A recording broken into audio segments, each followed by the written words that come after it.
Hello, and thank you for watching this presentation about the course selection process for Year 9. Our students in Year 9 will select their courses now in February and March 2022 and take their GCSEs in the summer of 2024.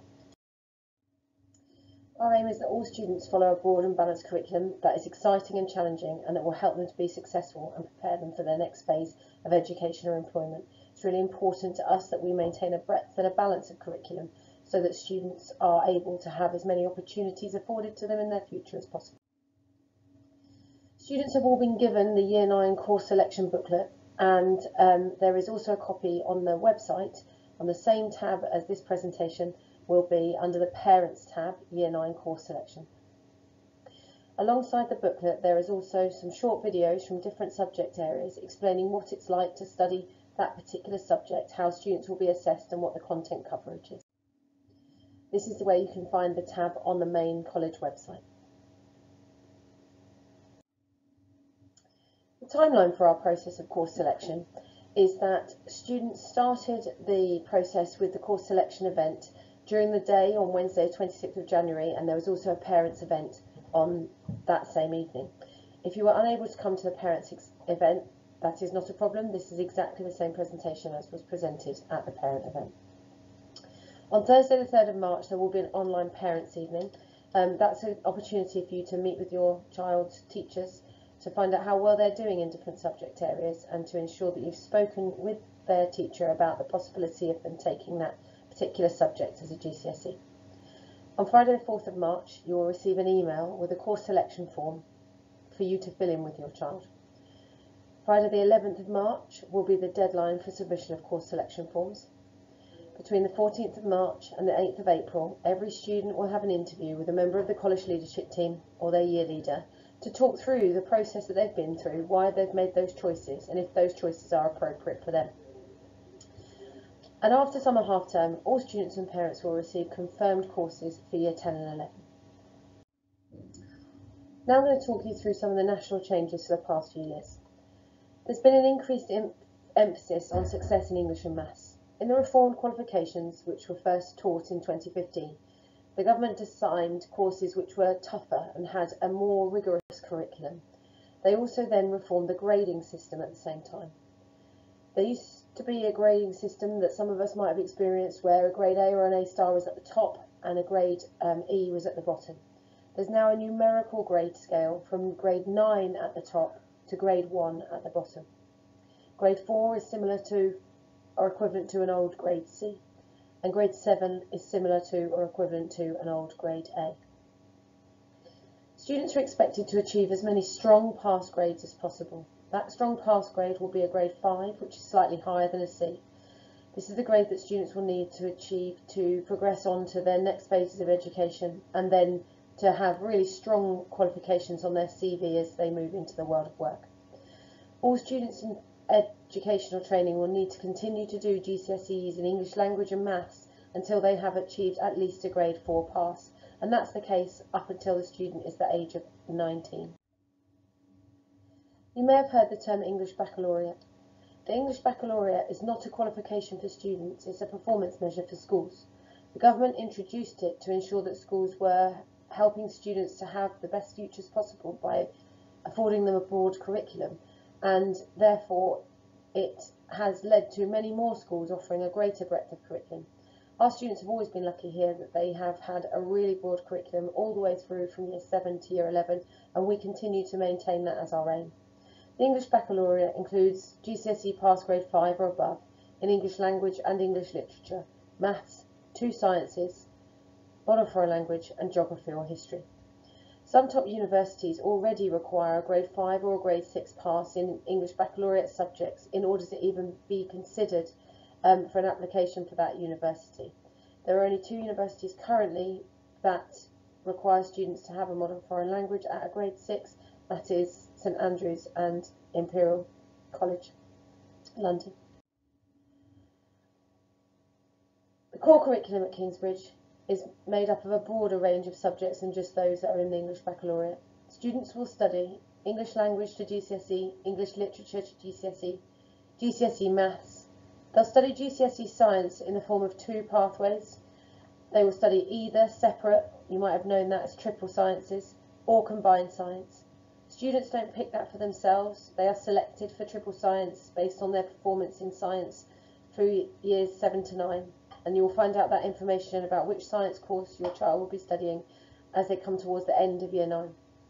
Students also study statutory or core RE. This does not lead to a qualification and is slightly less curriculum time in RE than they have previously had at Key Stage 3. They study core PE with the aim to keep them fit and healthy and have a healthy active lifestyle as they go through their education. Students also study personal, social and health education as discrete lessons, as well as careers and work related learning. As I've mentioned, it is our aim that all students study a broad and balanced curriculum as they move through from year 7 all the way through to year 11 at Kingsbridge. Students here all take a humanity, which is either geography or history. Students can also take geography or history together if they wish to, and lots of students are really successful on that pathway. Students who have studied a modern foreign language in year 7 to 9 will take their main modern foreign language forward for a GCSE. In year 9 this year, students can only do Spanish if they've studied Spanish in year 9 as what is called an ab initio Spanish course. That's where they are beginning to study Spanish in school for the first time, and they'll be doing that in lunchtime classes and after school with Mr. Baldi and Mrs. Osmond. And you will know if your child is on the register for that lesson. Alternatively, if your child and your family are native Spanish speakers, then they may also be considered to do Spanish GCSE. Students can also take both French and Spanish if they fall into the category of being able to take Spanish but have learnt French at school up until this point. Students who have not studied French or Spanish in year 7 to 9 will have extracurriculum support classes in place of that modern foreign language GCSE. Students' breadth of their curriculum will then continue to be supported by choosing 2 subjects from this long list of different optional courses that students can take for GCSE. Some of these are GCSEs and will be fully examined as their method of assessment. Some of these contain some more of ongoing assessment, which we might know as coursework or non-examined assessment.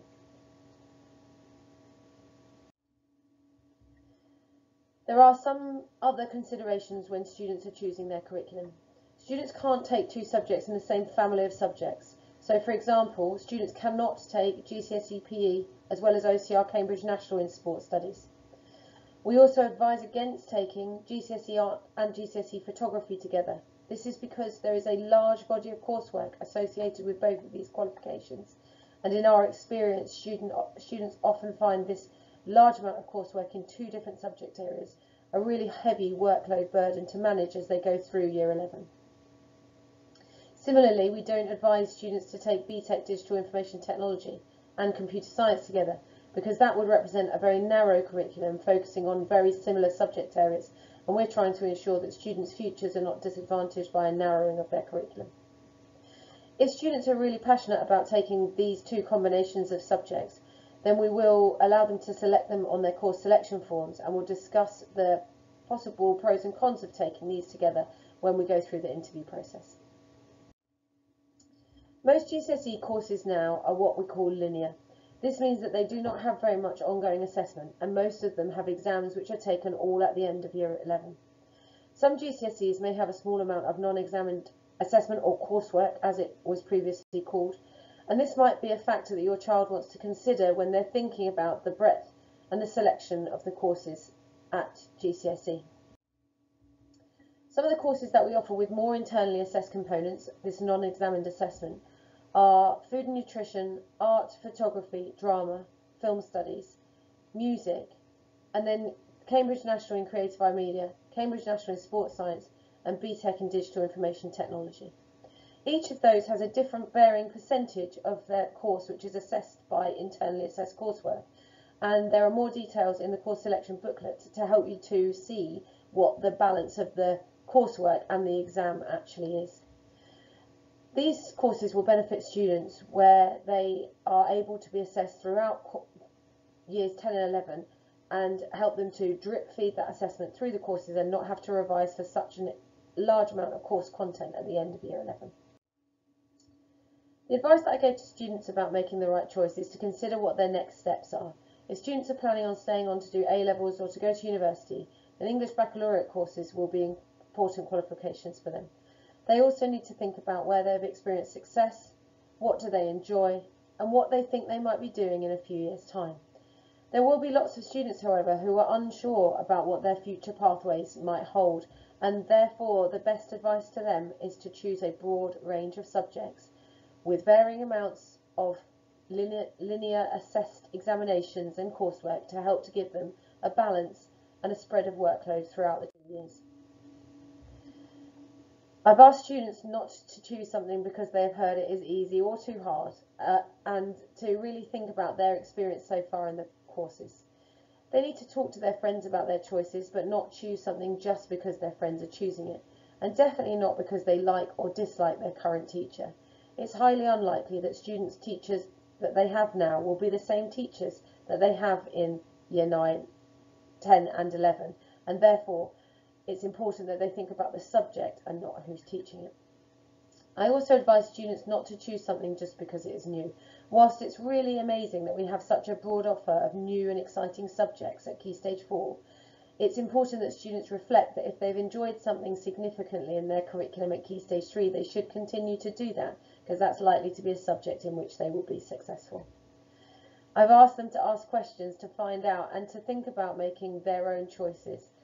Our aim is that students don't make changes in year 10, and that's because it's important that they settle into their curriculum and start learning right from the word go. Therefore, I also advise students that if at any point in this process, either when making their choices, once they've made their choices, during their interview, after they've had their interview, if they are worried that they've not made the right choice, then they need to see their tutor or Mr. Chisholm or myself to talk about changing that choice, so that they can be really secure as they go into the summer holidays at the end of year 9, that they've got an exciting curriculum that they are ready to study as soon as they begin year 10. On pages 5, 6 and 7 in the course selection booklet, it outlines the 2 pathways that students can follow.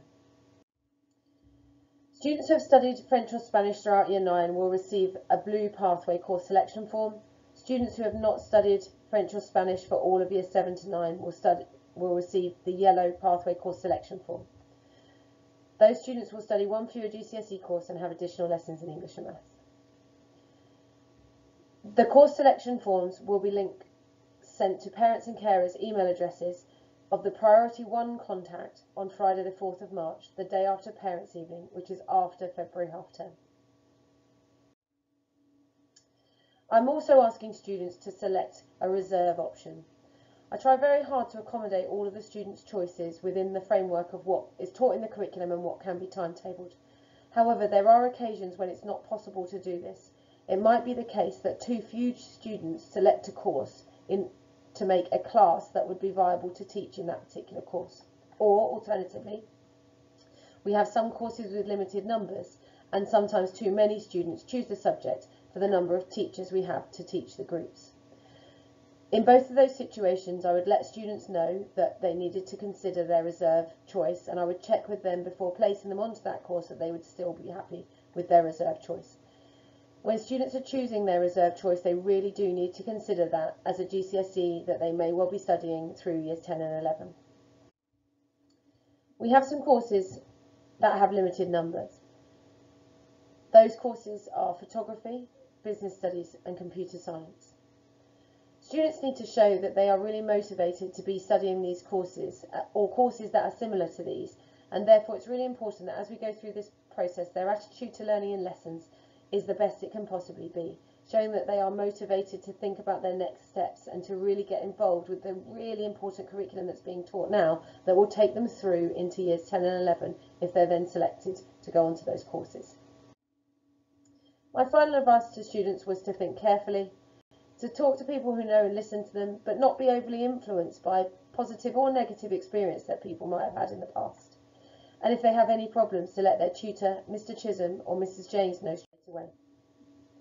I would like to take a moment, and not being presumptuous, but to give some final advice for parents during this process. Please discuss your child's option choices with them. Use the videos and course selection booklet to help to to guide your discussion and to help to unpick the greater amount of detail of information that's in the course selection booklet. Please contact your child's tutor, the subject teacher or the team leader, where the information is in the course selection booklet of how to contact those people.